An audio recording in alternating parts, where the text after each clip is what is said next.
Not now, please, not now. My water just broke. Please come, I'm scared. I'm outside? That's not possible. He's 3 hours away. Oh God. Whose cars are those?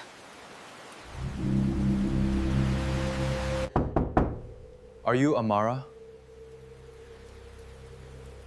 I think you have the wrong...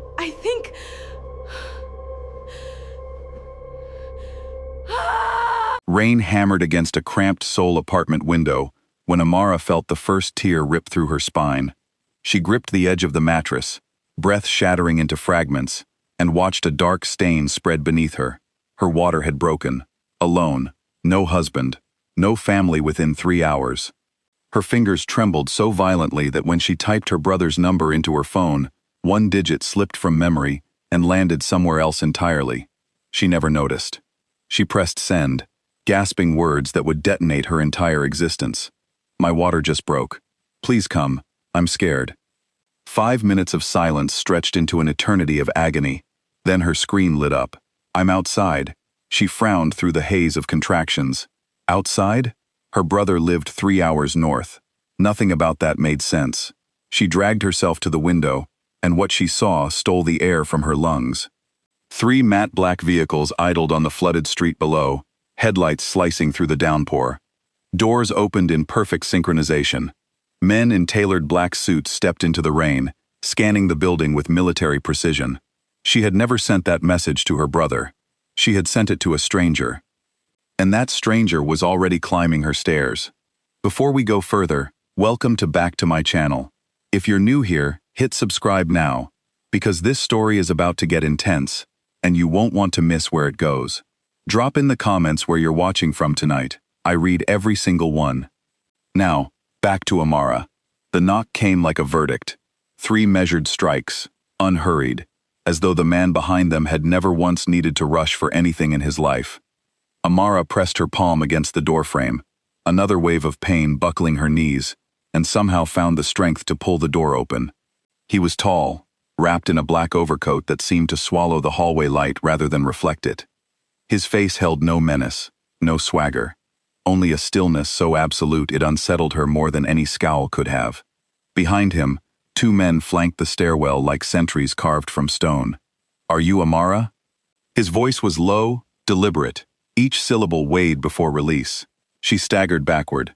I think you have the wrong person. He lifted his phone, screen glowing between them, and there it was. Her message. Time-stamped, unmistakable.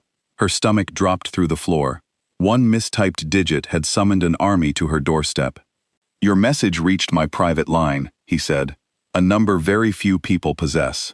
Before she could respond, another contraction seized her body, folding her forward with a cry that echoed down the corridor. The stranger's composure cracked for the first time, not into panic, but into something sharper, more decisive. Get the doctor now. But here's where it gets strange.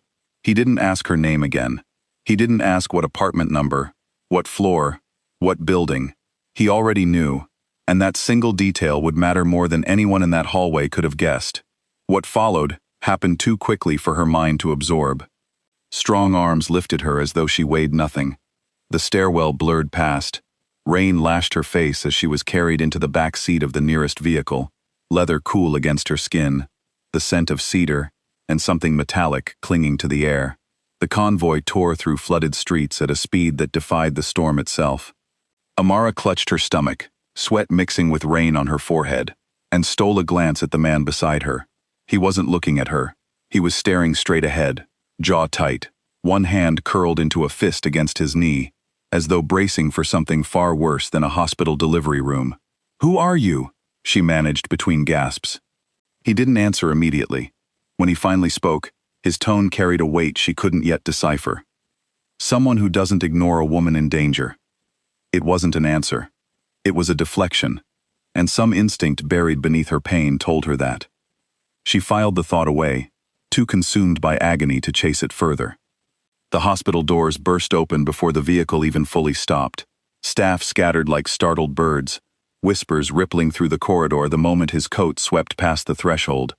Nurses who had been laughing over coffee moments earlier suddenly stood ramrod straight. A senior doctor abandoned another patient mid-sentence and sprinted toward them. Amara barely registered any of it. The pain had become a tidal wave, swallowing every rational thought, until all that remained was the primal need to survive the next contraction. They wheeled her into a private suite reserved, she would later learn, for exactly one man in this entire hospital. As the doors swung shut behind the medical team, she caught one final glimpse of him standing motionless in the corridor, hands clasped behind his back, watching her disappear behind glass with an expression she couldn't place. Fear, or something dangerously close to it. Hours blurred into a haze of pain and pressure and desperate breathing, and somewhere in the middle of it, a single unanswered question kept surfacing through the agony, refusing to let her go. Why would a stranger risk exposing himself, his convoy, his identity, his entire operation, for a woman who had simply typed one wrong digit? She didn't know yet that the man pacing outside that door commanded more fear across Seoul's underworld than any government official in the city. She didn't know that his enemies had spent years trying to locate exactly where he slept at night. And she didn't know that by walking into her apartment, he had just handed every one of them the answer. Whose side are you on right now? The stranger who dropped everything for her, or the reasons he still hasn't given? Tell me in the comments. The hours inside that private suite stretched into something Amara could no longer measure by ordinary means. Time dissolved into contractions and gasps, and the sterile hum of machines monitoring a heartbeat that wasn't yet hers to hold.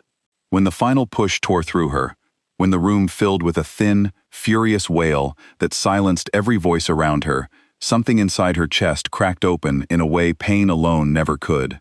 A sun, small, warm, impossibly loud, pressed against her chest. For a moment, the stranger outside the door, the convoy, the digit she'd mistyped, none of it mattered.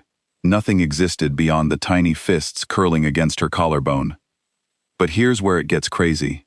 When the nurses finally allowed visitors, the head physician lingered at the doorway, wringing his hands, unable to meet her eyes. She asked what was wrong. He hesitated, then admitted something that made her blood run cold. The man outside hadn't left, not once, not for food, not for rest, not even to sit. 8 hours, and he had stood in that corridor like a sentinel carved from granite, refusing every chair offered to him. Why would a man who owed her nothing guard a door he had no reason to guard? She asked to see him. The moment he stepped inside, something shifted in his posture. The rigid control she'd witnessed in her apartment softened, just barely, into something almost human. His eyes moved from her face to the infant in her arms, and for one unguarded second, an expression crossed his features that she couldn't name. Longing, maybe, or grief, or both, tangled together in a way that told her his story ran far deeper than a wrong number. "Thank you," she whispered, voice hoarse from hours of screaming. "For everything. You didn't have to stay." "I know," he said simply, and offered nothing more. She studied him, searching for the menace the whispered rumors in the hallway had hinted at. Nurses had murmured his name behind cupped hands, like it might summon something dangerous if spoken too loudly. Doctors avoided direct eye contact. Even the hospital director, she later learned, had personally cleared his entire floor the moment his convoy arrived. None of it matched the man standing quietly at the foot of her bed. She assumed, foolishly, that this would be the end of it. A strange, impossible night, retold later as an unbelievable story to friends who wouldn't believe a word. She assumed he would vanish into whatever world had produced 3 blacked-out vehicles and armed sentries, and she would never hear from him again. She assumed wrong. By the time she was discharged 3 days later, an envelope waited on the bedside table, thick and unmarked. Inside, she found the hospital bill stamped fully paid, not partially, not negotiated, but erased entirely, down to the final digit. Beneath it, a folded lease agreement for an apartment she'd never inquired about, in a district she couldn't have afforded on her best year's salary. And beneath that, a single handwritten note, the characters precise and deliberate. Every child deserves a safe beginning. No signature, no return address. No way to trace where it had come from, except that she already knew. That night, once her son finally settled into an exhausted sleep, curiosity overtook her exhaustion. She opened her laptop and typed his name into the search bar with trembling fingers, uncertain what she expected to find. What appeared shattered every assumption she'd built about the quiet, composed man who'd stood outside her delivery room for 8 unbroken hours. Article after article painted him as merciless, untouchable. A man whose rivals disappeared without trace, whose enemies learned to fear silence more than gunfire. Investigative pieces speculated about smuggling routes, extortion networks, and a body count law enforcement had never managed to prove in court. Analysts described him not as a businessman who dabbled in crime, but as the axis around which an entire criminal hierarchy and soul revolved. She read until her eyes burned, until the contradiction between the words on her screen and the memory of him standing silent and steadfast outside her door became too enormous to reconcile. One question refused to leave her, circling back no matter how many articles she closed. Why would someone capable of everything described in these pages spend 8 hours guarding a stranger and her newborn? She had no answer. Only the growing, uneasy certainty that whatever pulled him toward her apartment that stormy night ran far deeper than one mistyped digit, and that the deeper truth would eventually come looking for her, whether she went searching for it or not. Did she make the right decision keeping that envelope? Let me know down in the comments, because what happens next will change everything. 3 weeks passed before he resurfaced, and when he did, it wasn't in a convoy or a storm. A courier arrived at her new apartment door, carrying a plain manila folder, requesting only that she read its contents before responding. Amara set her sleeping son in his crib, settled onto the couch, and opened it with the same trembling curiosity that had once driven her to search a stranger's name online. Inside wasn't a threat, it was a proposal. The folder outlined a position within one of his legitimate holding companies, a logistics and shipping conglomerate that, according to the documents, had suffered repeated security breaches over the past 18 months. Someone had been slipping past every firewall his technical teams erected, extracting data no outsider should have been able to touch. The folder requested her expertise, not her pity, not her gratitude, her mind. She nearly laughed at the audacity of it. Before her pregnancy had upended everything, she'd spent 6 years building a reputation as one of the continent's most formidable cybersecurity engineers, dismantling intrusion attempts that had stumped entire government agencies. She had assumed that chapter of her life ended the moment her water broke on that apartment floor. Here's where it gets crazy. He hadn't offered her charity. He'd read her work. Every published paper, every conference presentation, every quiet contribution she'd made to systems most people never knew existed. Someone had done their research thoroughly, and that someone clearly wasn't hiring her out of guilt. She called the number listed at the bottom of the folder, expecting an assistant. Instead, his voice answered directly. "You read the file," he said. Not a question. "I did. Why me? You could hire anyone in this industry. I already tried anyone. Anyone failed." She weighed her son's future against the danger she now understood, shadowed this man wherever he walked. But rent didn't wait, and neither did ambition long buried beneath fear. She accepted. Her first week inside his corporate headquarters revealed a version of him entirely absent from the frightening articles she'd devoured that sleepless night. In boardrooms, he spoke with a precision that commanded silence without demanding it. Employees respected him with something closer to loyalty than fear, at least within these walls. It didn't erase what she'd read about him. It complicated it, layered contradiction over contradiction, until the man refused to fit any single description. Digging into the compromised servers, Amara discovered something far worse than a routine hack. The intrusion wasn't external. Someone inside the organization held the keys, methodically bypassing every safeguard, because they already possessed legitimate access. Someone trusted enough to walk through the front door instead of breaking down a wall. But wait, the pattern didn't stop at stolen data. Buried inside encrypted transaction logs, she found transfers disguised as routine supply payments, siphoning funds into accounts registered under shell companies scattered across 3 continents. Millions, moving silently for over a year, undetected by anyone except a woman who had accidentally texted the wrong number 3 weeks earlier. She brought her findings to him personally, laying printouts across his desk with hands that had steadied considerably since that stormy night. He studied each page in silence, jaw tightening with every revelation, until he finally spoke. "This isn't corporate espionage," he said quietly. "No," she agreed. "It's something else." The transaction patterns matched movements far too precise for ordinary theft. Payment timing aligned suspiciously with certain shipments. Shipments that, according to metadata buried deeper in the servers, weren't merchandise at all. Amara's stomach turned, as the true scope of what she'd stumbled into finally crystallized. This wasn't a company being robbed. This was an organization being betrayed from within, and whoever sat at the center of that betrayal knew exactly how to keep their tracks buried where no ordinary auditor would think to look. She looked up from the documents, meeting his eyes across the desk, and asked the question that would unravel everything neither of them was prepared for. Who else has access to routes like these? Convoy schedules, safe house locations, shipment timing? His expression didn't change, but something behind his eyes went cold, in a way she hadn't witnessed since the night he'd stepped out of that black SUV into the rain. "Very few people," he said slowly. "People I trust completely. One word to describe him in this moment. Drop it in the comments, because trust is about to become the most dangerous thing in this entire story." The name he finally spoke sat heavy in the room, long after he'd said it. Dae-hyun. Amara recognized the name immediately. She'd seen it stamped across dozens of internal memos, approving budgets, authorizing convoy routes, signing off on shipment manifests with the casual confidence of a man who had never once been questioned. Dae-hyun wasn't merely an employee. He was family, adopted into the organization 15 years earlier, when he was barely out of his teens, raised alongside its enigmatic leader, like a brother forged through loyalty rather than blood.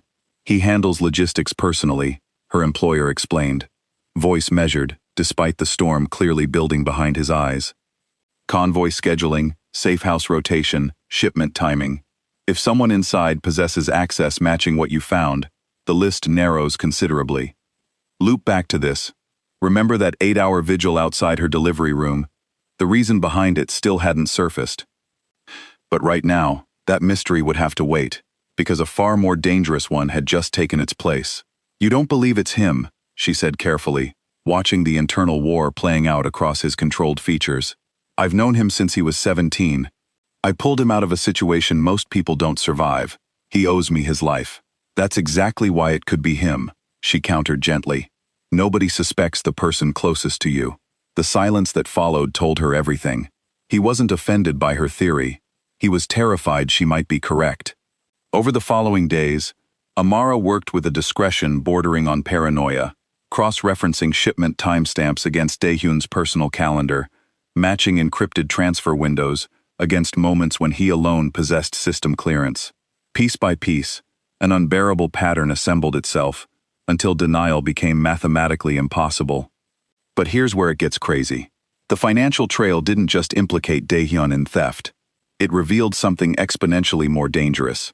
Communications routed through an anonymous server, timestamps aligning precisely with 3 separate ambushes against rival factions over the past year. Ambushes that, according to internal reports, had cost 12 of their own men their lives. Dae-hyun wasn't stealing money. He was selling coordinates, convoy routes, safe house addresses, the precise movements of an organization that trusted him with its most guarded secrets, funneled directly to enemies, willing to pay handsomely for exactly that information. Amara's hands trembled as she compiled the final report, fully aware of what these findings would ignite once presented.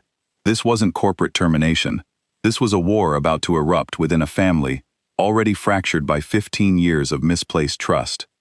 She requested a private meeting, refusing to hand the evidence to anyone but him directly. When she arrived at his office that evening, laptop clutched against her chest, she found him already standing at the window, back turned, shoulders rigid with a tension she'd never witnessed before. "You found something," he said without turning around. Not a question this time either. "I found everything." She laid it all before him. The transfers, the ambush timestamps, the anonymous server correspondence that traced directly back to credentials only Dae-hyun possessed. He studied each document in absolute silence, and with every page, something inside him visibly hardened, grief and fury colliding, until his expression settled into something unreadable. 12 men, he finally whispered. 12 men are dead because of him. Before Amara could respond, his phone buzzed against the desk. He glanced down, and whatever appeared on that screen drained the remaining color from his face entirely. What do you think happens next? Drop your prediction in the comments before you keep reading, because nothing about this next part will be what you expect. The message was brief. 2 lines, sent from an unregistered number, but the meaning behind them detonated through the room like a blast wave. I know she's been digging. If you want your family whole again, bring me the evidence yourself. Alone. Attached beneath the text sat a single photograph. Amara's apartment. Her son's crib. Empty. The photograph hit Amara like a physical blow. She lunged for her phone, fingers fumbling as she dialed the sitter watching her son that evening. And when 3 rings passed without answer, the room around her seemed to collapse inward. The 4th ring connected to silence. Then breathing. Then a voice that wasn't the sitter's at all. "He's safe," the voice said, calm in a way that made her skin crawl. "For now. That depends entirely on what your employer decides to do in the next hour." The call ended before she could scream a single word into the receiver. What followed happened with a speed that stripped away every ounce of composure either of them had maintained until now. Security teams mobilized within minutes. Encrypted phones lit up across the organization as trusted lieutenants, men who had served for decades, converged on headquarters, faces grim, weapons secured beneath tailored jackets. Amara stood frozen at the center of it all, torn between rage and a paralyzing terror that threatened to swallow her whole. He gripped her shoulders, forcing her attention away from the spiral of panic building behind her eyes. "Listen to me," he said, voice low but unshakable. "I will not lose your son. Do you understand me? I will not." Here's where it gets crazy.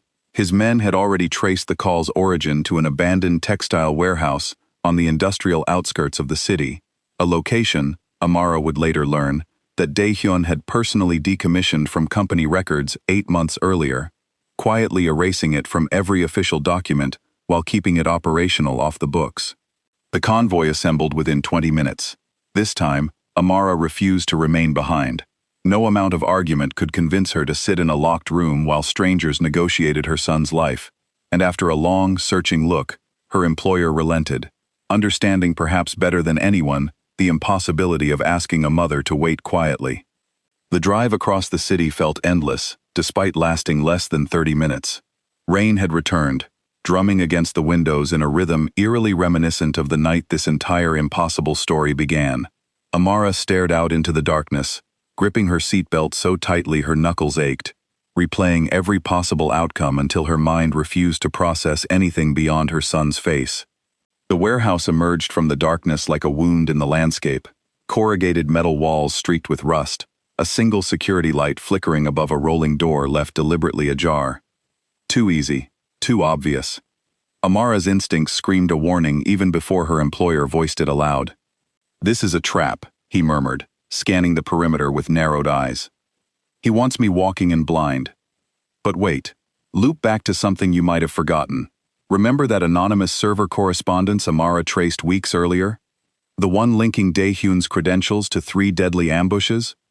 That same digital fingerprint reappeared now, buried in the metadata of the kidnapping call itself, confirming beyond doubt exactly who orchestrated tonight's nightmare. He ordered half his men to circle the building's rear entrance while he approached the front alone, unarmed, hands visible, exactly as instructed. Amara begged to accompany him. He refused, his voice softening into something achingly gentle for a man capable of commanding such absolute fear across an entire city. "If something happens to me in there," he said quietly, "get your son and run. Don't look back." She had no chance to argue before he disappeared through the rolling door into darkness. Inside, fluorescent lights buzzed erratically overhead, illuminating stacked crates and hanging tarps that swayed gently in a draft leaking through broken windows. Dae-hyun stood at the center of the warehouse floor, Amara's son cradled, disturbingly gently, against his shoulder, the infant miraculously asleep, despite the tension thickening the air around him. "You actually came alone," Dae-hyun said, almost admiringly. "After everything, you still trust me enough to walk in unarmed." "I trusted you for 15 years, came the reply, voice steady despite the fury visibly straining beneath it. "Trust doesn't disappear overnight. but I need my nephew back in his mother's arms. Whatever this is, we can still end it here. Daehyun's expression flickered, something almost like regret crossing his features before hardening back into resolve. You don't understand what they promised me, what they offered when the empire finally collapses. I'm tired of standing in your shadow, being grateful for scraps of an inheritance I should have shared equally. So you sold 12 of our own men to buy yourself a shadow of independence. The accusation landed like a physical strike.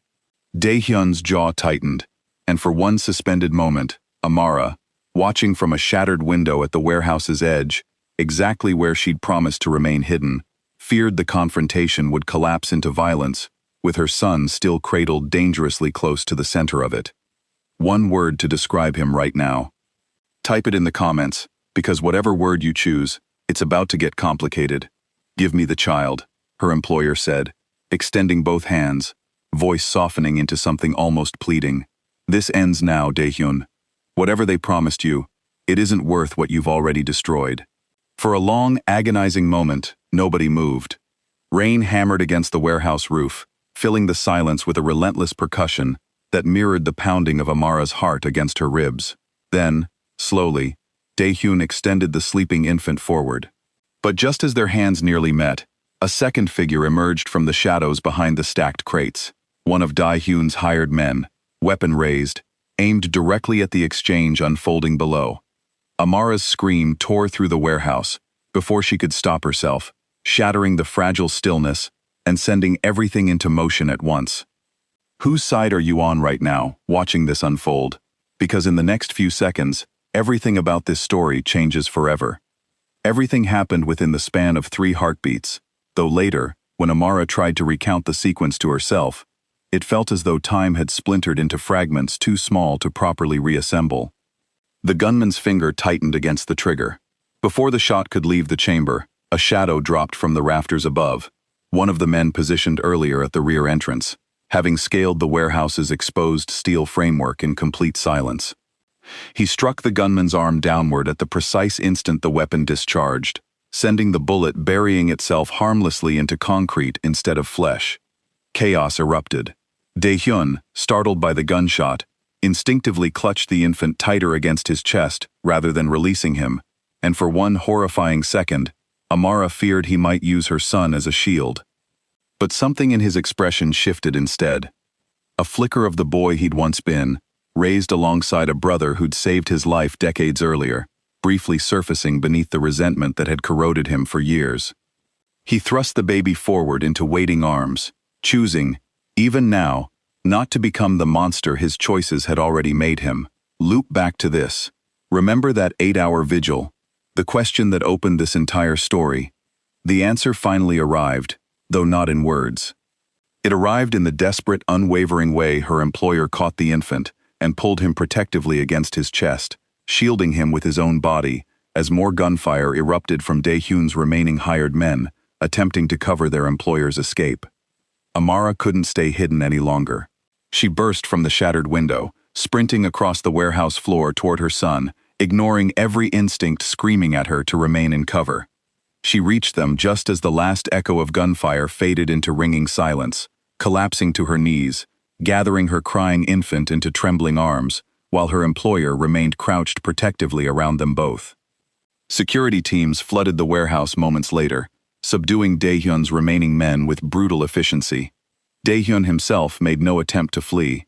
He simply stood motionless amid the wreckage of everything he'd built and destroyed, watching the brother he'd betrayed cradle a stranger's child, with more tenderness than he'd shown anyone in years. But here's where it gets crazy.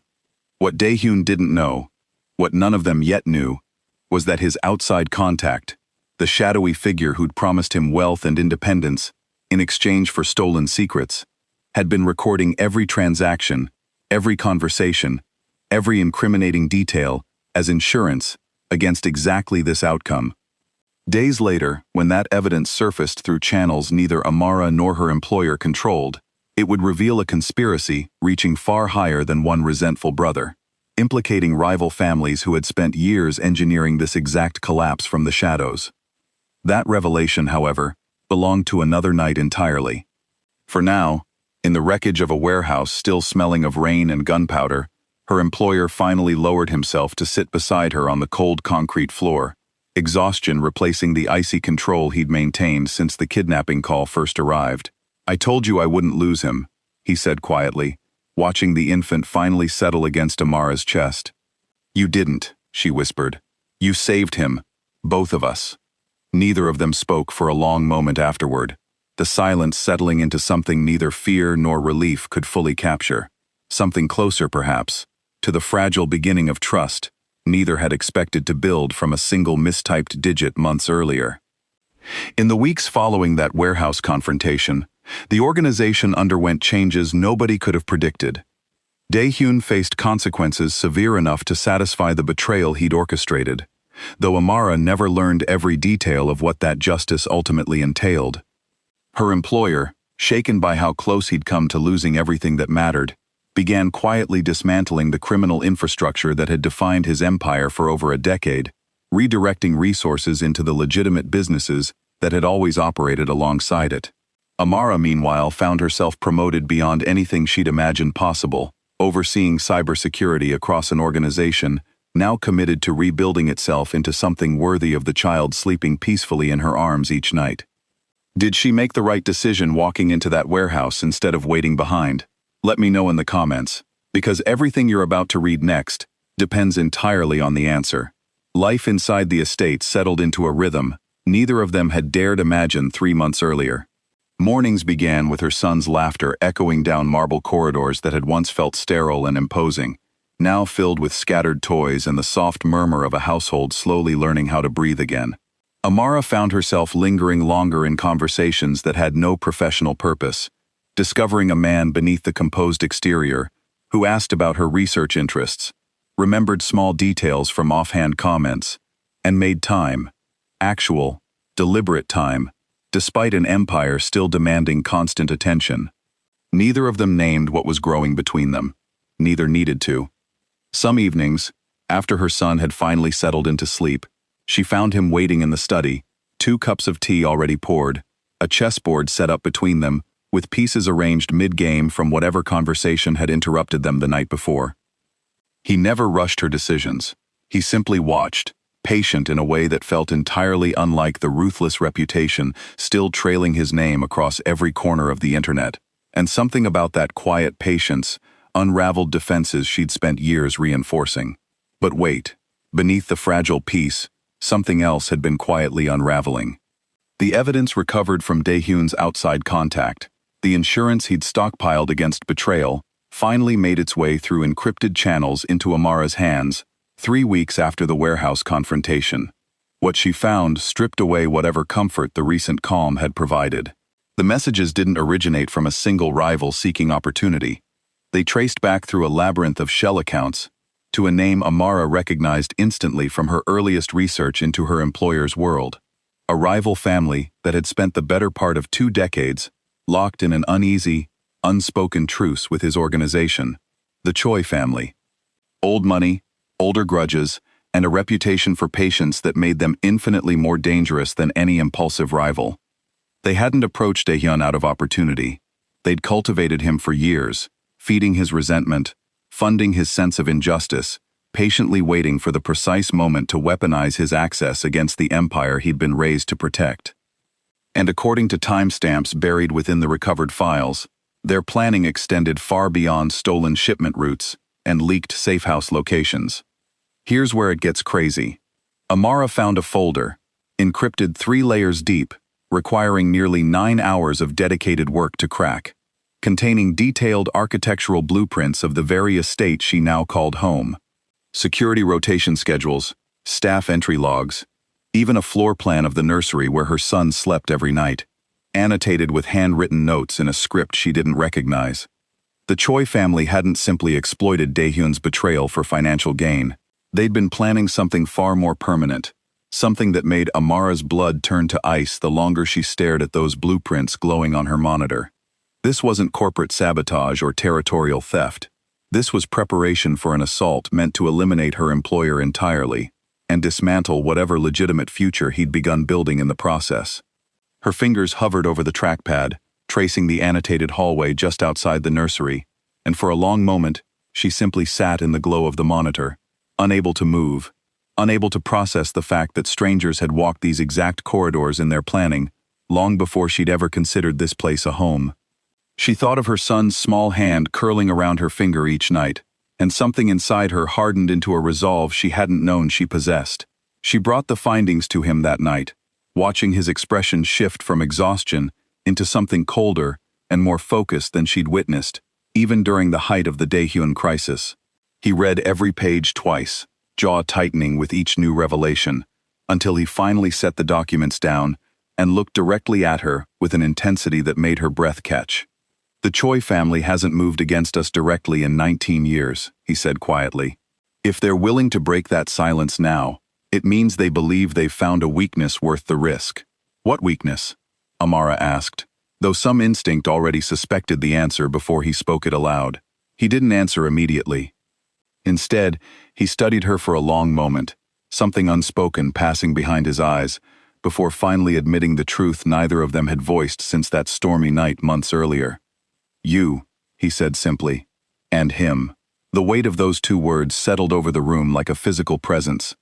Amara understood, with sudden and terrible clarity, that the family she'd built by accident, through one mistyped digit, one impossible night, one decision to stay when leaving, would have been infinitely safer, had just become the single most valuable target in an underworld war nobody had told her she'd already entered.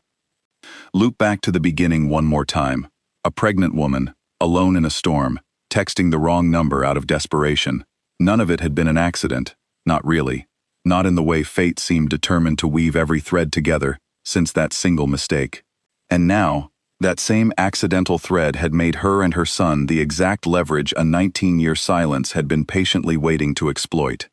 Whose side are you on now that the real enemy has finally shown its face? Tell me in the comments, because what happens in the next 24 hours will decide everything.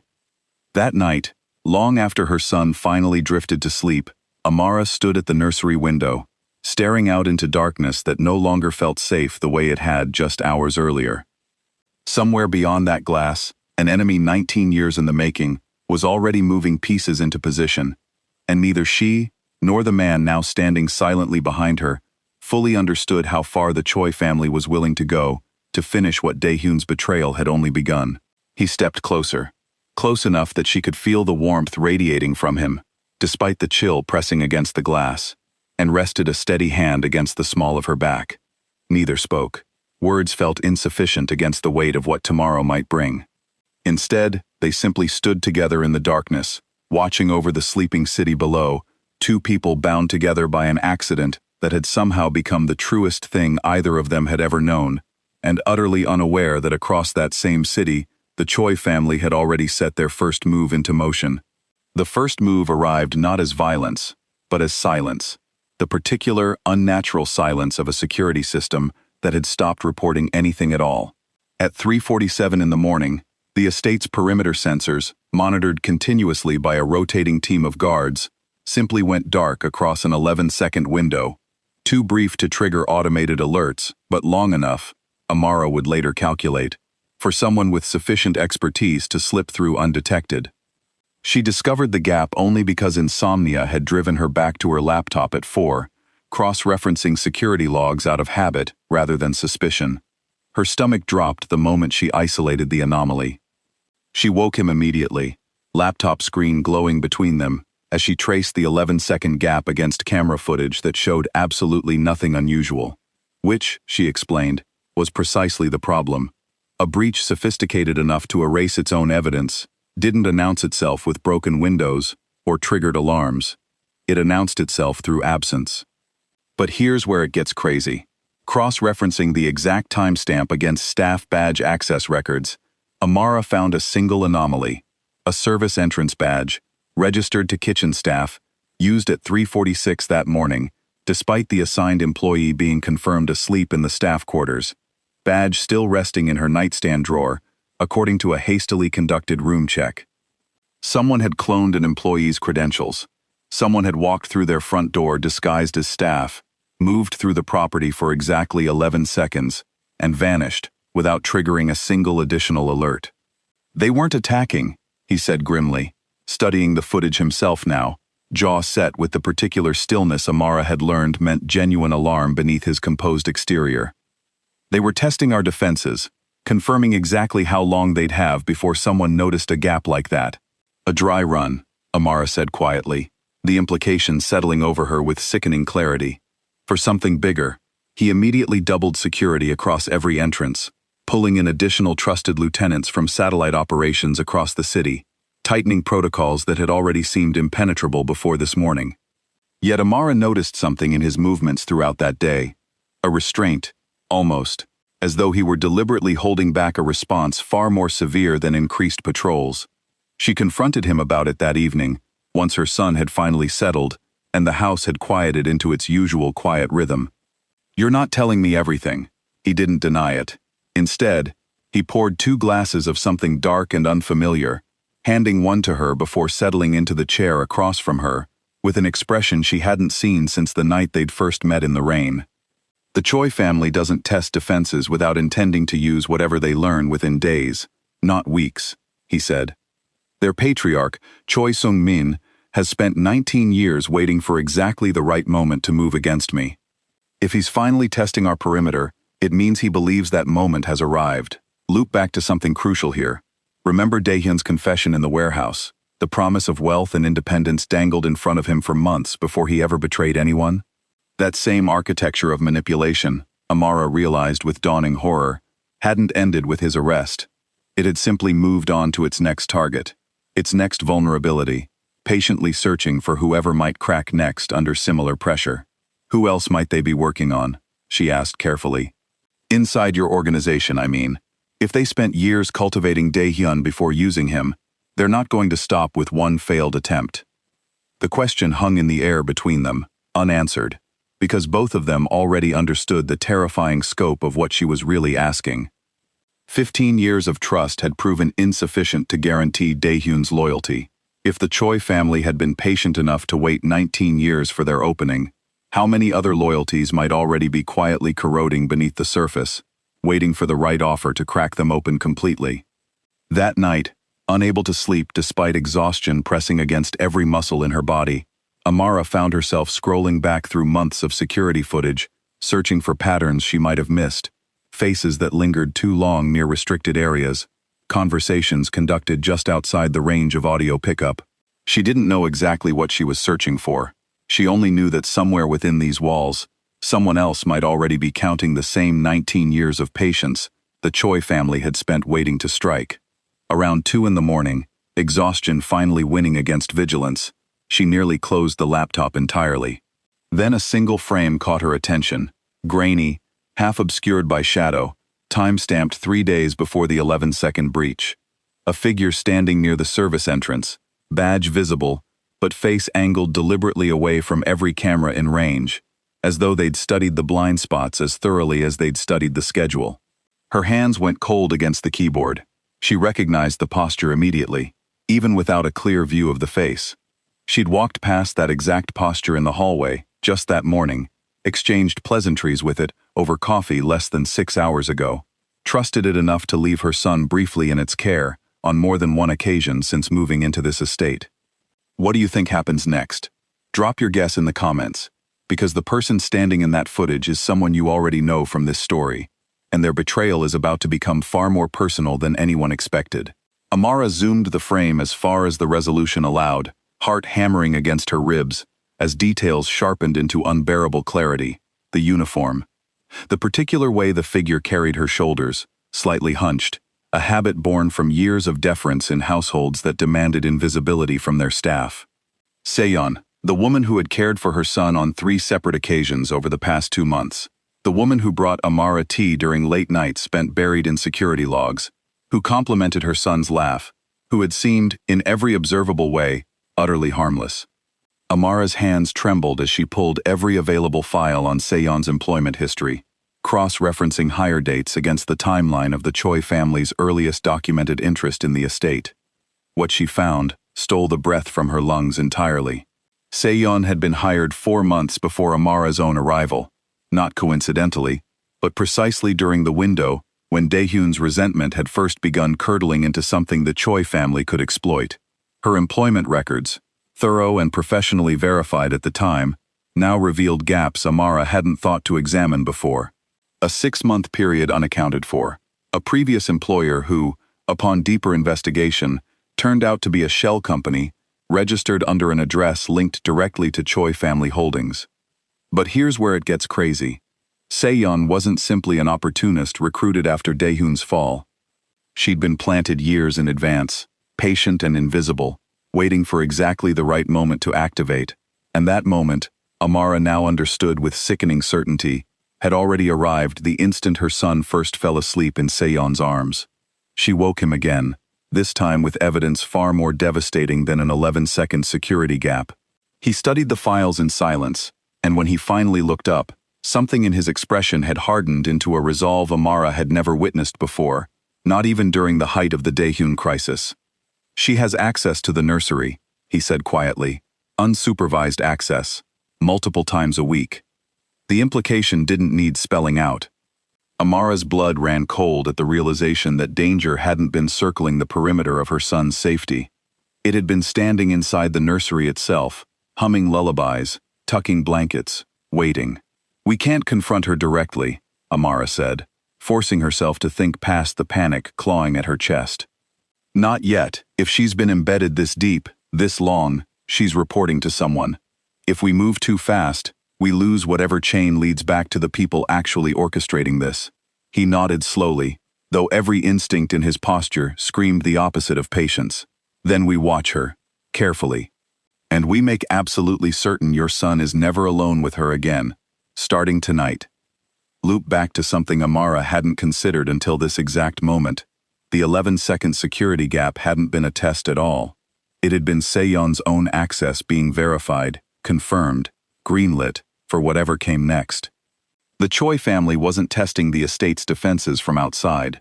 They'd already been inside for months, patiently waiting inside the walls Amara had believed were protecting her son.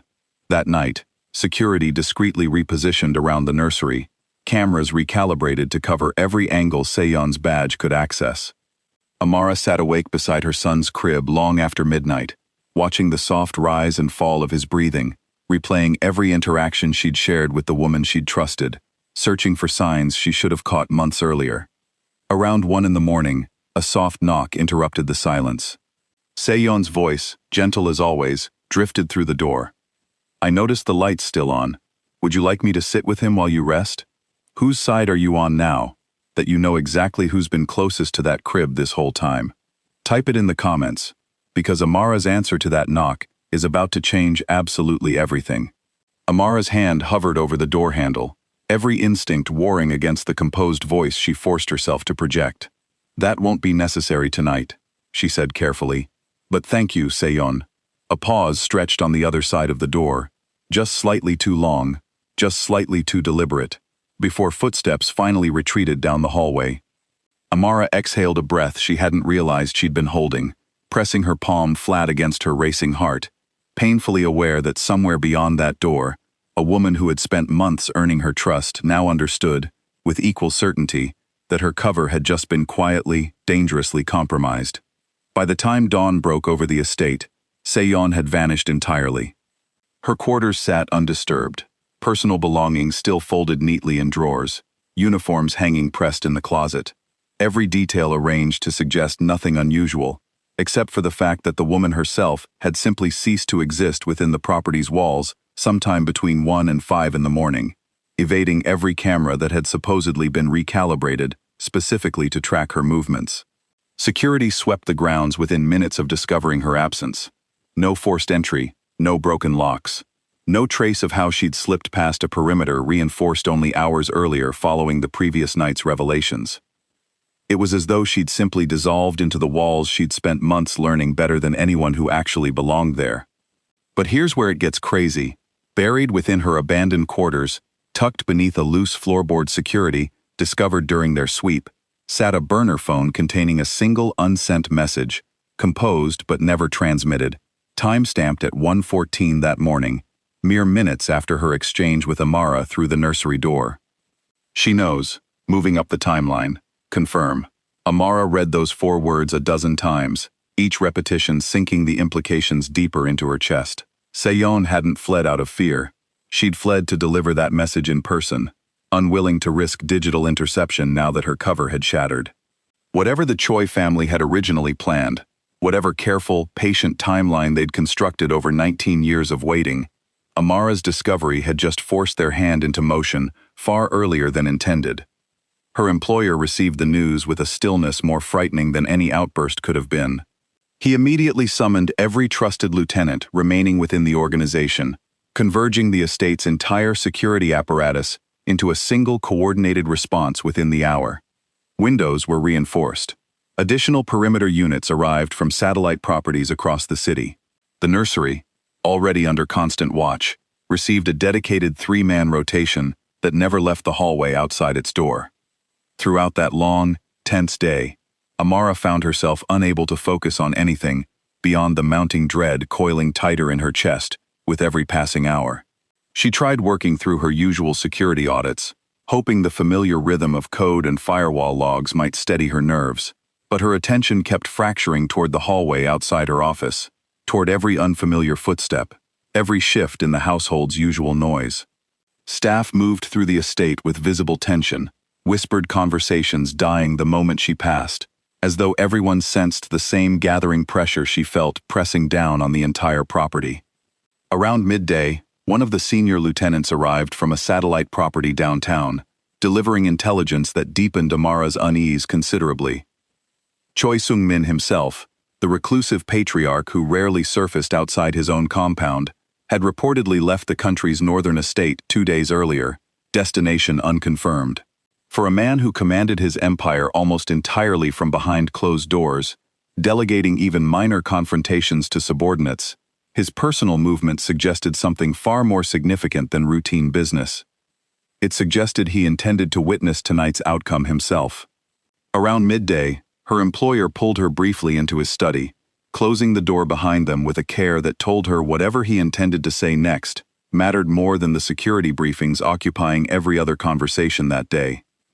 "If tonight goes the way I suspect it will," he said carefully, "I need you to trust every instruction my men give you, without hesitation, without question." "Can you do that?" "You're scaring me," she admitted quietly. "Good," he said, something achingly gentle beneath the grim honesty of the word.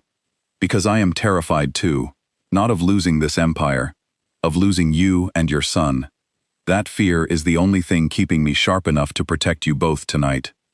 The admission settled between them with a weight neither of them fully addressed, though something passed silently in the look they shared, an acknowledgement, finally spoken without words, of exactly how deeply their accidental beginning had rooted itself into something neither had planned, nor could now imagine living without.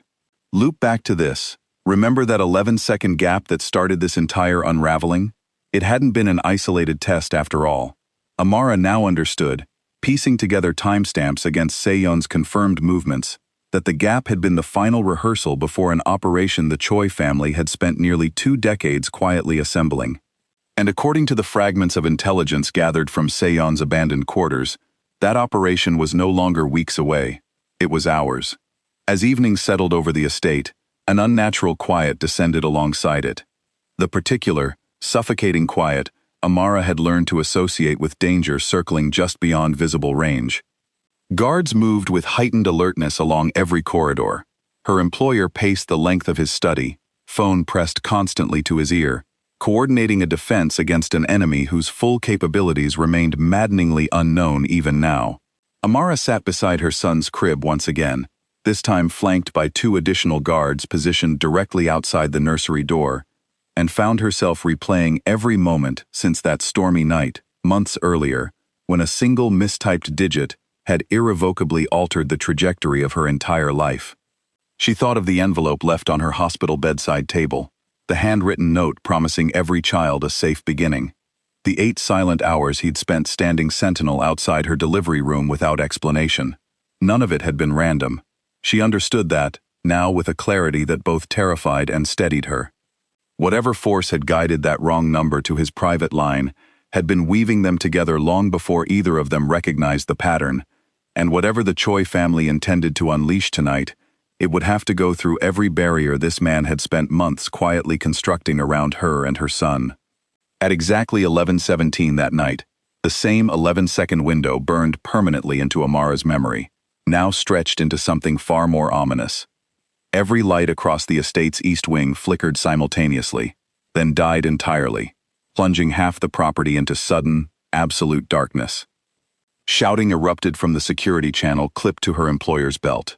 Amara's pulse exploded into a frantic rhythm as she gathered her son from the crib, guards immediately flanking her, weapons raised, moving her toward the reinforced safe room they'd prepared for exactly this possibility. Behind her, through the study window, she caught a fractured glimpse of movement along the tree line beyond the estate's outer wall. Shapes too coordinated, too numerous, to be anything other than precisely what she'd feared since discovering those blueprints weeks earlier. The Choi family hadn't sent a warning shot, they'd sent everything. Her employer's voice cut through the chaos, sharp and commanding, directing his men toward positions Amara couldn't fully track in the darkness, swallowing half the house. He turned toward her for one final instant before the safe room door began sliding shut between them, and in that fractured second, something passed across his face she'd never witnessed before. Not the icy control she'd grown accustomed to, not even the fierce protectiveness from the warehouse confrontation months earlier. Fear. Genuine, unguarded fear, aimed entirely at the possibility of losing her. "Whatever happens," he said, voice barely audible over the escalating chaos beyond the walls, "do not open this door until I come back for you myself." The heavy door sealed shut with a sound like a verdict being finalized, plunging Amara and her son into a space suddenly and completely silent, cut off from whatever was unfolding on the other side. She pressed her palm flat against the cold steel, straining to hear anything beyond her own ragged breathing and her son's frightened whimpers, and somewhere beyond that barrier, gunfire finally erupted into the night, sharp and relentless, swallowing whatever answer he might have given her about how, exactly, he intended to keep that promise. Minutes stretched into what felt like hours. The gunfire outside intensified, then fractured into shorter, more scattered bursts, then fell into a silence somehow more terrifying than the chaos preceding it. Amara pressed her ear against the door, heart hammering so violently she feared it might drown out whatever sound might finally signal an end to the standoff. Then, faintly, footsteps, slow, uneven, approaching the safe room door with a heaviness that made her blood run cold. A single knock echoed against the steel, not the confident, measured knock she'd grown to recognize, but something weaker, more labored, followed by silence stretching long enough that Amara's hand trembled violently against the door's release mechanism. She had no way of knowing who, or what, waited on the other side. In the suffocating stretch of silence following that first knock, memories flooded through Amara faster than her mind could process them. The rain, lashing her apartment window the night this impossible story began. The 8 motionless hours he'd spent guarding a hospital corridor for a stranger he owed nothing. The handwritten note promising safety to a child he hadn't yet met. Every fragment of trust they'd built since that mistyped digit collapsed into this single, unbearable moment, reduced to nothing more than a locked door and a knock she couldn't yet interpret. Her son stirred against her shoulder, sensing her fear despite his own exhaustion, and she pressed her lips to his forehead, forcing her breathing into something steadier than the panic clawing beneath her ribs. Whatever waited beyond that door, she owed him a mother capable of thinking clearly, not one paralyzed by terror. She thought of every argument she'd almost lost to fear since the day she'd first typed the wrong digit into her phone, and reminded herself that survival, so far, had always favored the version of her willing to act rather than freeze. A second knock followed the first, slower this time, almost hesitant, accompanied by a faint scrape against the steel that could have been a hand bracing for balance, or something far worse dragging itself into position. Amara's fingers hovered over the release mechanism, torn between the desperate hope that it was him, exhausted and wounded but alive, and the equally desperate fear that opening this door might be the single mistake that finally handed the Choi family everything they'd spent 19 patient years waiting to claim. Somewhere beyond the reinforced steel, a low voice finally broke the silence, strained and barely recognizable beneath obvious pain, speaking a single word that could have belonged to salvation or to a trap engineered precisely to sound like one. "Amara." Did she make the right decision trusting him to come back for her?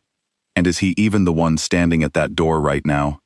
Type your answer in the comments because this is exactly where the story stops, and only you can decide whether Amara opens that door in part 2.